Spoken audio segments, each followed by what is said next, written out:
official Queen podcast is back. Yes, that's us, dead on time. Kind of ironic, considering the amount of time there has been between episodes. I can only apologise. This Queen machine just keeps me going. It keeps on rocking. And it keeps me very, very busy. We're going to try and get to these more often. In fact, I have another one of these lined up very soon after this one. This time around, we're talking Queen Extravaganza. They are back on tour. They're in the UK, October and November. The Night at the Opera show is back. This time around, they're going to mix it up a little bit. I think you're going to get some hits in the second half of the show. Be sure to check out queenextravaganza.com for all the dates. You know what I'm talking about. Just go see them. They're amazing. So, this is where we are. Tyler Warren, MD and drummer of the Extravaganza. Incredibly nice guy. Such a talent. And a Queen aficionado within those ranks. Here we are, sitting down, talking about Queen's 1975 album, A Night at the Opera. His thoughts and his love of this particular album. We'll see you soon, I promise. Over to you, Tyler. Here we go. Back chat, you burn all my energy. Back chat. A Night at the Opera, 40 years old now. What was your first relationship with that album itself anyway? Did you go Queen's greatest hits, then you look into the sort of seminal record? Because that's the way I always get into bands. I then look to what that key album is. Or it's hard to really remember actually because I was so little. But I remember before I really got into Queen, my mom and dad still had a few records left in their collection, and one of them was, I think they had Jazz and News of the World, and I mean they had all of them at one point. Yeah. But things happen, and they had those two, so I was aware of those albums, and they had cassettes. And right about the time I started getting into Queen, the red greatest hits and the black classic Queen had just come out in the States. So that's what I first got into, and then I think next came A Night at the Opera, and then the early albums, because once I found out what albums were when I was a kid, I was like, oh, there's more? Yeah, wow. I just started getting them as fast as I can. And I remember, I know when I was little, A Night at the Opera was probably one of the most worn out, just because of things like Bo Rap, obviously. Yeah. And Death on Two Legs was always a favorite of mine. And I mean, it just grabs you from the beginning and doesn't let go till it's over. So it must be a thrill doing this in itself. Yeah, it really is, especially because at that point they were still complex pieces of recordings, and whenever we first got that memo, I was like, how are we going to be able to do this? What did you think, first of all? Prophet song, oh God. I was more worried about Seaside Rendezvous and Good Company, honestly. Right, okay, yeah, cool. Prophet song was like, if you're a musician and you know anything about effects and things like that, the middle part, it sounds hard, but it's just like echoes of the main voice. And whenever I thought about explaining this to the guys, I was like, they know this. It's not really going to be that difficult. As long as we can keep time, we got this.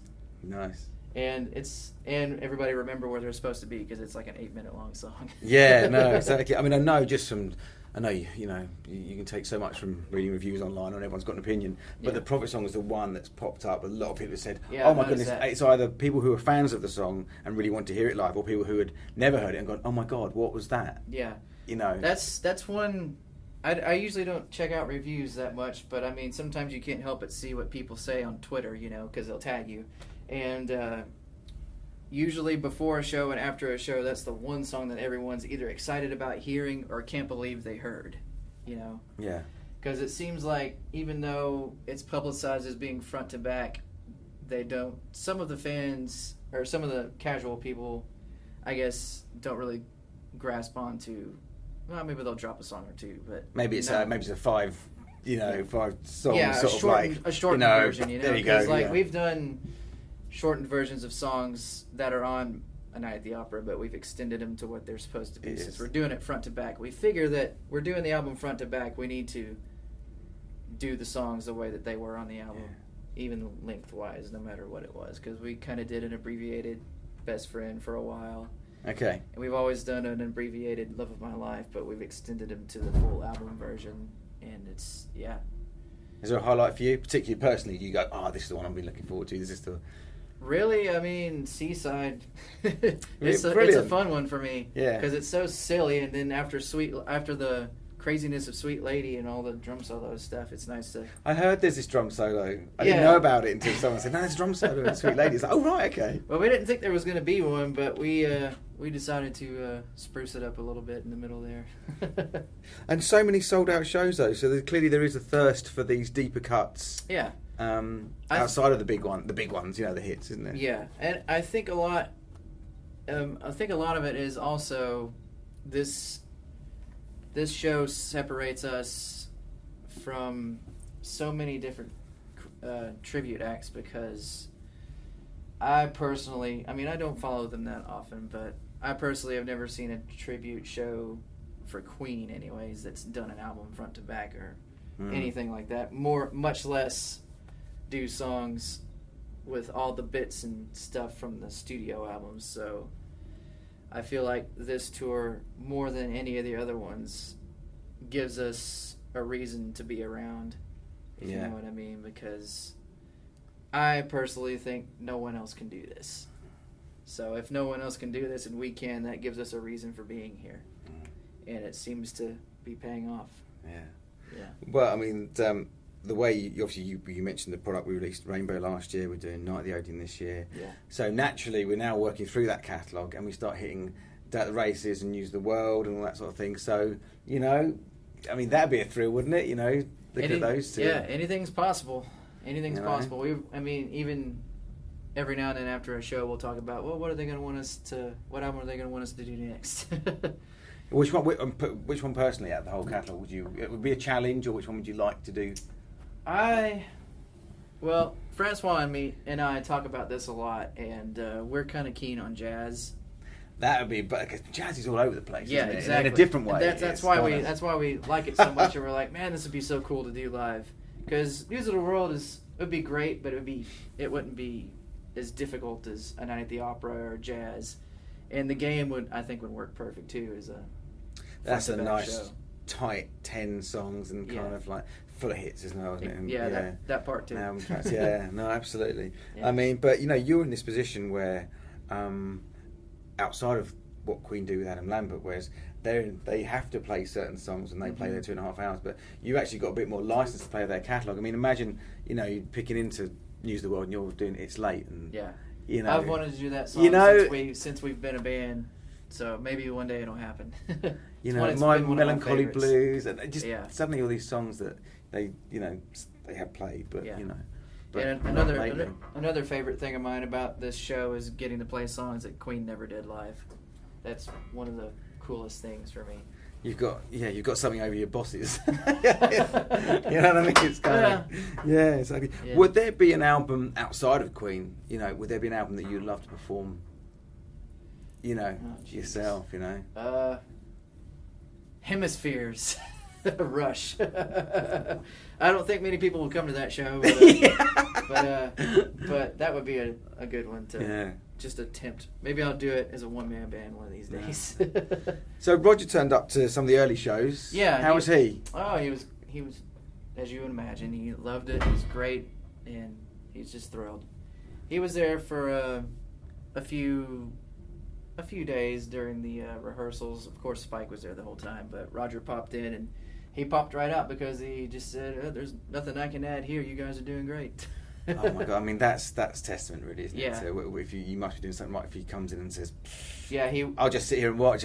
Yeah, exactly. He walked in when we were doing our first run through of Prophet Song, the middle section with the vocals, and he just walked in, and as we were done, he was like, "That was fucking brilliant." So we were like, "Well, okay, cool." I think that's signed off. Yeah. Yeah, exactly. So what's your relationship with Spike then? Because he's kind of like the sort of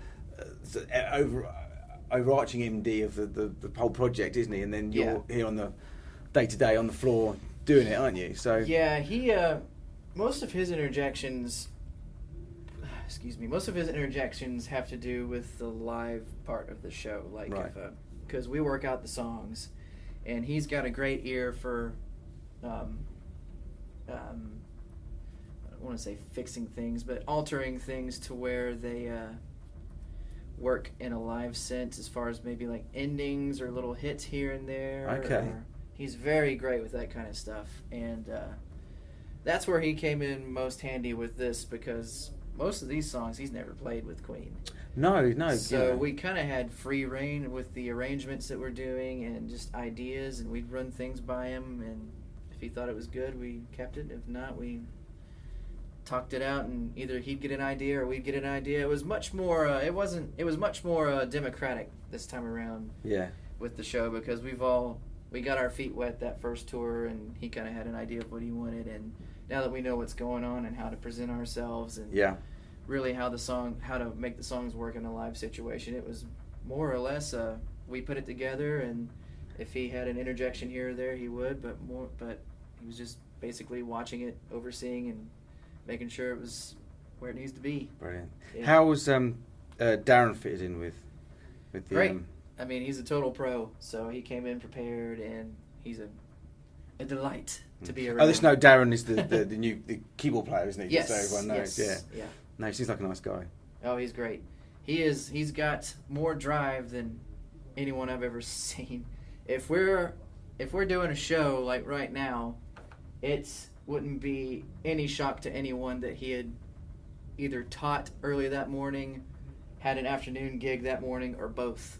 Really? Yeah. Most of the time he's not on the bus because he's got a gig or a teaching the next day. Oh, really? Yeah. Wow. He's doubling up like that. Yeah. In fact, after the Edinburgh show, we all got on the bus and headed here, and he drove straight to the airport to fly back somewhere for a gig. Wow. That's commitment as well, isn't it? I think he gets like 2 hours of sleep a day. Yeah. What was nice though, just watching the sound check, was that he gets a go on the mic, and Francois does as well. I mean, there's a surprise to me, and a nice surprise. I don't mean, I was like, oh, okay. I thought that you'd be handling some and Mark was the rest, but it's nice. The thing about those early albums too is it wasn't always Freddie that took the lead vocals. He did most of it, but back in those days, sometimes Brian would sing one of his songs and sometimes Roger would sing one of his. So we only thought it was fair to give those guys a go, because we knew Francois could hold his own, because he took over the Bowie part on Pressure in the Australian tour and he nailed it.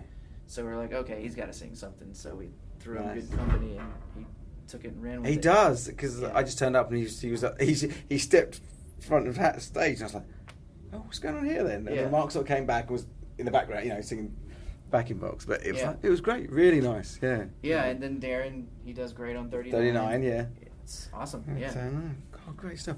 So when this tour comes to an end, what's next for you?